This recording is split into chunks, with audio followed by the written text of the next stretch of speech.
J'étais au meeting de Nicolas Dupont-Aignan. Bam Ah, je vois des gens dégoûtés dans le public. Ah, ça vous met les nerfs, ça, hein? Il fallait être sur le coup aussi, hein. Vous avez rendez-vous avec l'histoire et vous venez pas. Bon, venez au moins pour vos gosses. Vous pourrez dire j'étais là, j'y étais, je l'ai vu. Bon, alors je vais vous raconter, calmez-vous. C'était un grand rassemblement de patriotes, ça c'est important, c'est un mouvement souverainiste, donc des gens pour qui la France a une grande importance. J'ai donc interrogé les soutiens de Nicolas Dupont-Aignan sur le sujet. Qu'est-ce que c'est pour vous être français ? Demandez à un Français, je suis suisse.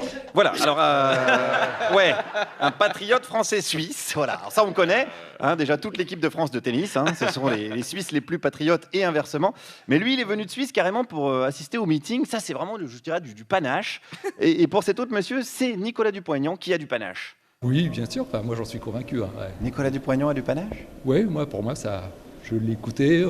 Là vous parlez de la boisson du coup plutôt, non? Non, pas du tout. Ah non, c'était pour être sûr que je ne faisais pas de confusion. Donc Nicolas Dupont-Aignan de Bergerac était là hier soir. Il dit debout la France, jamais il ne se couche. Par contre, à la fin du scrutin, toujours il se touche. Il y en a un qui m'a vraiment touché hier et qui va vous toucher, Alex, je vous le dis. Oui, j'anticipe un peu. Il était là pourquoi? J'ai l'impression que la culture française, la chanson française entre autres, qui me tient très à cœur, est un petit peu attaquée. Vous venez pour défendre la chanson française. Une certaine idée de la France, comme disait, une certaine idée de la France, quoi. Voilà, la chanson française et l'imitation du général de Gaulle, c'est cadeau. C'est les deux passions de Vizorek. Un mec qui, comme vous le dites si bien Alex, a dû enfumer de la toute bonne. Je vous le confirme. Ou qui a mélangé avec du panache. Et Nicolas Dupont-Aignan, c'est aussi un mélange, hein, de plein de choses. Écoutez cette dame qui parle des banlieues. Elle veut qu'on ait quoi? Qu'on ait le courage d'agir en conséquence. Et même si ça crée une émeute dans les banlieues, qu'on mette l'armée, qu'on nettoie. Voilà. Ah oui, carrément. Carrément. Je suis pour le nettoyage. C'est ce qu'on nettoie des êtres humains quand même là. Et alors, quel est le problème? Ah ouais? Bah oui, bien sûr. Mais ça rappelle un peu le Karcher de Nicolas Sarkozy. Ah non, c'est pas le Karcher de Nicolas Sarkozy. Ah non, parce que vous, c'est l'armée. Non. Moi, je suis pour le nettoyage dans le bon sens. Vous voyez ce que je veux dire? Le nettoyage dans le bon sens, mais avec l'armée. Voilà, le nettoyage au FAMAS, hein, comme on l'appelle. Beaucoup plus efficace qu'au Karcher. Alors, je vous conseille pas, pour nettoyer la bagnole, ça va pas. Hein. Sauf si vous habitez à Marseille. En ce cas, on verra pas la différence. Il y a certainement autant de trous de balles sur votre carrosserie qu'à la rédaction de Valeurs Actuelles. Mais là, dans le discours de la dame, on est quand même plus proche de Marine Le Pen, vous l'avez entendu. Ce qui semble pas gêner outre mesure, c'est deux autres fans de Nicolas Dupont-Aignan. Nous, on aime bien Marine Le Pen aussi. Donc Voilà. Pourquoi vous préférez Nicolas Dupont-Aignan à Marine Le Pen? on aime plus les hommes que les femmes. Ah, c'est vrai, c'est uniquement ça? Très bel homme, très bel homme. Oui, ça tient à rien une élection. Hein. Ça tient à rien du tout. S'il manque quelques voix à Marine Le Pen, ça peut venir de la bogossitude de Nicolas Dupont-Aignan. Hein. Et là, je vois quelques ménagères de plus de 60 ans dans le public qui regrettent de ne pas être venues avec moi hier soir. Ah oui. Bon, il y avait la rediff de Questions pour un champion, mais bon, il y avait Steve McQueen de l'Essonne de l'autre côté quand même. Il fallait faire le bon choix. Alors, comme vous l'avez entendu avec ces deux dames, j'avais quand même affaire à deux politologues. J'ai continué la discussion. La France aux Français. C'est tout. Voilà. Hein? Ça, c'est un slogan du Front National. C'est pas grave. On est napoléonistes. Je suis on fidèle, est, je suis. De quel Napoléon vous parlez? Du grand Napoléon. Il n'y en a qu'un Napoléon. Hein? Alors, non. Voilà. Le Corse. Mais il était complètement empereur par contre. Comment? Il était empereur par contre. Ah ouais. Oui, voilà. C'est juste un gars qui a foutu en l'air la République, mais on va pas chipoter. Hein, il a juste fait un carnage comme Juliette Arnaud dans un mini-bar. Mais bon, hein, on n'est pas là pour parler de ça. En même temps, mes deux nouvelles amies, elles s'en foutaient complètement parce qu'elles étaient quoi? Royaliste. Alors Nicolas Dupont-Aignan, il n'est pas du tout royaliste, il parle que de la République. Oui, peut-être. Mais en attendant, faut que ça se rapproche. Ah, vous pensez qu'il aurait des penchants royalistes? Non, enfin si, un petit peu quand même. Ah bah merde, là autre chose. Putain, t'es pas au courant, Nicolas Dupont-Aignan sera un monarque caché sous un costume qui habille. Merde, toute l'élection présidentielle pourrait être remise en question, voter Louis XIV à ce moment-là. Bon, concluons avec mes deux expertes sur les valeurs de la France, hein, qui sont... Le travail et pas payé pour ceux qui viennent d'ailleurs. Exactement. Voilà. Ah oui? Non, on ne peut pas travailler pour les autres. Mais ceux qui fuient par exemple un pays en guerre. On s'en fout. On en a rien à Ah, on s'en fout? On s'en fout oui. complètement, Donc, monsieur. chacun sa merde, qui reste chez eux. Je suis désolée. Ouais, bah je suis désolé aussi. Voilà. Je vous avais dit hein, qu'hier j'avais rendez-vous avec l'histoire de France, mais peut-être pas les pages les plus glorieuses par contre. Merci Guillaume Meurice. Merci.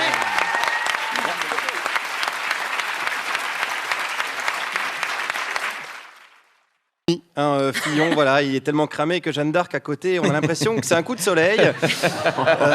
Mais c'est pas grave, c'est pas grave. Moi, j'ai trouvé mon candidat pour les présidentielles, celui qu'on appelle le plan B. B comme Balkany. Balkany, évidemment. Patoche 2017. D'abord, c'est parce qu'il fait des efforts, Patrick. Il a remboursé ses dettes à la mairie de Levallois. On l'a rappelé il y a quelques jours, Alex, dans le Tous les journal jours, de depuis 17h17. 3 On le dit, voilà. Et c'était même pas un ivre-virgule. Non. Il était à jeun. Il a Oui, remboursé vraiment ses dettes à jeun. Et ensuite, j'ai vérifié, il n'est plus impliqué que dans 74 affaires judiciaires. Ce qui en fait certainement le mec de droite le plus honnête du moment. Alors, c'est décidé. Je suis allé faire sa campagne ce matin sur le marché de Levallois-Perret, dans son fief, et j'ai trouvé un premier soutien. Un bon maire fait un bon président. Ça fait plaisir. D'accord. Qu'est-ce qu'il a fait de bien à la mairie, par exemple, Patrick? Qu'est-ce qu'il a fait? Il a fait des monuments publics, notamment le conservatoire, la piscine. Il s'occupe bien des gens. Et en plus, il est honnête.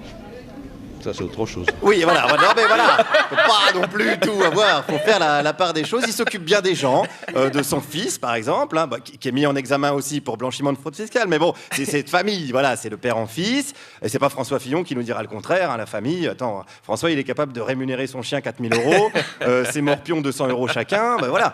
Parce que c'est important, c'est la famille. À propos de famille, il y a encore des gens à Levallois qui défendent François Fillon.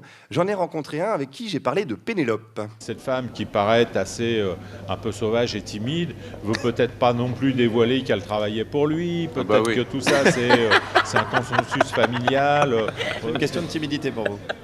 Ouais, je cherche pas des excuses, mais on sait très bien que quand vous êtes femme d'un politicien à son niveau, il est possible qu'il y ait des gens qui participent. Ses enfants, sa femme ont probablement participé à des tâches. Voilà, des tâches telles que tout, quoi, les tâches, quoi, de tout ce qui est, voilà, tremper son Prozac dans sa verveine, des tâches de femme de François Fillon, finalement, on a envie de dire. Hein. Voilà, non, nous, on ne sait pas parce qu'on n'est pas conjoint de politique. Alex, il a essayé avec Valérie Pécresse, mais elle n'a pas donné suite. Donc voilà, c'est comme ça. Et puis, vous savez ce que c'est la politique? En politique, c'est compliqué. Enfin, c'est compliqué. C'est pas des magouilles. Mais non, j'ai failli dire magouille. C'est pas de la magouille, c'est des petits arrangements qui sont dommageables. Petits arrangements dommageables, ça peut se résumer sous le terme magouille. Disons que c'est des salades politiciennes, voilà. Ouais, des magouilles. C'est excessif, le mot magouille est excessif. Oui, pardon, sinon j'avais enculerie, mais si magouille c'est déjà excessif, je ne l'ai pas tenté. Enfin bon, vous avez compris le principe, c'est de la politique, c'est comme ça. Et c'est dommage parce que ce monsieur avait choisi Fillon, ce candidat qui malheureusement est rattrapé sur le plan moral par une éthique qu'il a voulu faire passer et qui n'est pas. À Levallois, c'est important l'éthique quand on vote pour quelqu'un? Ouais, c'est important. C'est important maintenant. C'est pour ça que vous avez voté Patrick Balkany. Oui. Oui. Ben oui, sinon il aurait voté directement Don Corleone, mais il n'y avait pas de bulletin à son nom, donc voilà. En tout cas, ils aiment leur mère, c'est ça qui est important. Ils aiment Patrick, mais ça arrange pas trop mes affaires. Écoutez, cette dame, est-ce qu'elle veut que Patrick devienne président de la République? Oh non, mais non. Ça serait pas mal que ce soit lui, non? Pourquoi voulez-vous? Non, moi je le trouve bien comme maire. Hein. Je veux pas qu'il s'en aille. Ah oui, mais il serait super en tant que président. Non, qu'il reste avec nous. Je vous sens un peu égoïste, vous voulez le garder pour vous? Oui, voilà. Je veux pas qu'il s'en aille. Oh, elle est mignonne. Mais oui, mais comment on va faire, nous? Nous aussi, on l'aime, Patoche. Non au partage des richesses, oui au partage du patoche. Je suis désolé. Parce que moi, en plus, j'ai tout prévu, j'ai même le slogan. Si le slogan, c'était « Balkany, la vérité ». La vérité. Balkany, la vérité. Ça fait un bon slogan. Balkanini, la vérité ou Balkany quoi? Ah non, pas Balkanini, la vérité, sinon on retombe sur du Fillon. Non. Alors Balkany, la probité, j'avais Balkanique, son maire, hein, comme dirait par exemple, comme aurait pu le dire Thomas Croisière, hein, le fils caché de Raymond Devos et des grosses têtes. Enfin bon, j'ai du mal quand même à m'en sortir pour arracher leur maire aux habitants, mais c'est pas grave, j'ai rencontré une dame qui avait une alternative. Il y a Larcher, par exemple. Ah, Larcher plutôt que Balkany. Bah écoutez, il a l'air de se mettre en avant. Bon, Larcher, ça serait un homme nouveau, ça serait une nouvelle tête. Bah ouais. Oui, vous trouvez? Un nouveau ventre. Et il finira pas au violon, Larcher. Ouais, voilà, pas mal. C'est un festival, bravo. Un nouveau ventre, c'est pas mal aussi, un nouveau centre, un nouveau ventre. Voilà, c'est une belle métaphore. D'ailleurs, à propos de ventre, peut-être qu'il serait temps de s'organiser au lieu d'attendre bêtement de savoir à quelle sauce on va encore se faire bouffer. Guillaume Meurice, merci. Et rappelons donc que tous ces habitants, enfin ces électeurs de Patrick Balkany sont donc complice de tout ça. Bah, quelque part, oui, Malheureusement. oui, on pourrait aller On vient de jusque-là. s'en rendre bien encore compte. C'est vrai, on devrait mettre directement des grillages autour de Levallois-Perret et considérer que c'est Fleury-Mérogis. C'est marrant parce qu'ils n'ont pas la langue de bois du tout. Hein. Ils disent Non, quand non, même ils des sont choses, assez, hein. ils sont assez cool. Décomplexés. Ouais, C'est ce qu'on décomplexés. appelle le décomplexé, effectivement. Belle ville que Thomas Bidegain vient de souiller de ses jeux de mots pathogènes. Je suis là pour saluer l'action du maire Xavier Bonnefond, hein, célèbre pour avoir fait installer des bancs anti-SDF dans le centre-ville. Voilà un homme de solution comme on les aime. Dans la catégorie nos élus ont du talent. C'est une ville adorée par ses habitants. Moi je le sais parce que je suis allé ce matin sur le marché et j'ai d'abord rencontré Jackie. Alors Jackie, c'est un petit peu le chef occulte hein, du marché. C'est le Dark Vador de la cagette d'endive en promo. Jackie, il m'a parlé de cette belle cité d'Angoulême. Qu'est-ce qu'il aime? Tout, c'est joli, c'est beau, il y a les femmes, il y a tout. Il y a des femmes à Angoulême? Oui, je les attrape tous, moi. Vous êtes un petit peu le tombeur d'Angoulême. Voilà, c'est ça, c'est ça. Du coup, si vous étiez un personnage de BD, vous seriez qui à votre avis? Milou. Oui, je vois pas le lien. Les mœurs sont bizarres quand même chez vous. Hein. Bon, qui sommes-nous pour juger après tout? Les soirées sont longues, parfois en Charente. Tiens, puisqu'on parle de chiens, un autre monsieur se projetait dans un chien. Enfin, se projetait dans un chien. Oui, calmez-vous quand même. Bande de malades. Bon, il s'imaginait en chien de BD. Lequel? Le chien, qu'est-ce que c'est Le chien. Ramplan-plan, oui. Ramplan-plan? Oui, c'est un personnage de BD, non? Attendez, vous seriez vraiment Ramplan-plan? Ah, moi, oui, je suis à la retraite. Oui, c'est logique. Alors du coup, oui. Il est à la retraite, il aime Ramplan-plan. Hein. S'il avait été fan de rock, il aurait voulu être Johnny Jumper, bien évidemment. S'il avait aimé la charcuterie, il aurait voulu être le Marsu Salami. C'est logique, oui, c'est logique. On a dit non, on a dit ça suffit. C'est pas moi, c'est le monsieur. Mais Voilà. quel Alors vendredi. on continue avec un autre monsieur qui lui voulait être qui? Tintin. Ah, pourquoi? Il n'a pas de copine, il ne change pas d'habit, il se lave jamais. C'est magnifique. Ça veut dire que c'est magnifique de ne pas avoir de copine et de jamais changer de vêtements? Peut-être, peut-être. Voilà, une vision assez personnelle quand même de Tintin. On peut interpréter les BD, hein, ça c'est pas un souci. Moi par exemple, j'ai toujours cru que les lapins crétins s'étaient inspirés de la manif pour tous, mais finalement, on sait pas, peut-être pas. Hein, on ne sait pas ce qu'il y a dans la tête des auteurs de bande dessinée. J'en ai rencontré un d'ailleurs sur le marché, Régis Franc. Quel personnage de BD il serait? Je serais Tonton Marcel, la bande dessinée que j'ai dessinée il y a très longtemps. Est-ce que c'est pas un peu égocentrique? Bien sûr que c'est égocentrique. Vous croyez que si je parle à la radio, c'est pour parler des autres? Vous croyez que je vais vous parler d'Hergé ou d'Astérix ou de ce genre de couillonnade? Non, non, non. Voilà, un Régis tout en modestie, hein, tout en humilité.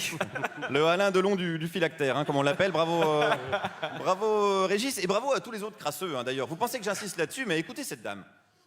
Je trouve que la ville devient de moins en moins propre. Comment ça se fait qu'ils sont sales comme ça, alors? Je sais pas, c'est un manque de civisme, je sais pas. C'est une question de culture? Oui. Il y a des papiers, on devrait, avant qu'ils partent, faire ramasser les papiers. Vous avez entendu, Bagieux? Hein? Parce que ça va 5 minutes de faire des crobards hein, pour faire la maline et puis de tout laisser traîner comme ça. C'est dégueulasse cette ville après votre passage. On se croirait dans la tête de Robert Ménard. Bon, je vais vous dire, Bagieux, vous et tous vos copains, vous faites peur aux braves dames. Écoutez celle-là. Il y a trop de... Oui, il y a beaucoup de monde. Bon, ben, oui. Alors, je monte au marché et puis on ressort plus. Hein. Ah, c'est vrai? Non. Vous vous enfermez chez vous? Oui. Bravo les dessinateurs! Une dame est obligée de s'enfermer chez elle pour vous échapper carrément. Vous terrorisez les gens. Vous êtes un mélange de Daesh et les frères Bogdanov qu'on croiserait dans le noir. Non.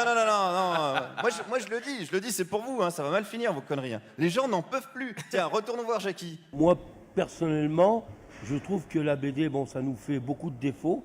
Parce que les gens ne peuvent pas se garer, ne peuvent pas venir chez nous. Donc pour l'instant, ça nous met un petit peu dans la merde.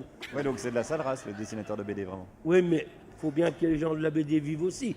Mais si ça pouvait disparaître, ça serait bien. Voilà! Il faut que vous viviez d'accord, mais dégagez de là. Et c'est marrant, c'est exactement le programme de Xavier Bonnefond avec les SDF. Merci Guillaume Meurice. Et voilà comment le partenariat Festival de BD d'Angoulême France Inter va s'achever. Allez, vous êtes sur France Inter. Pénélope Bagieux nous fait le plaisir d'être avec nous.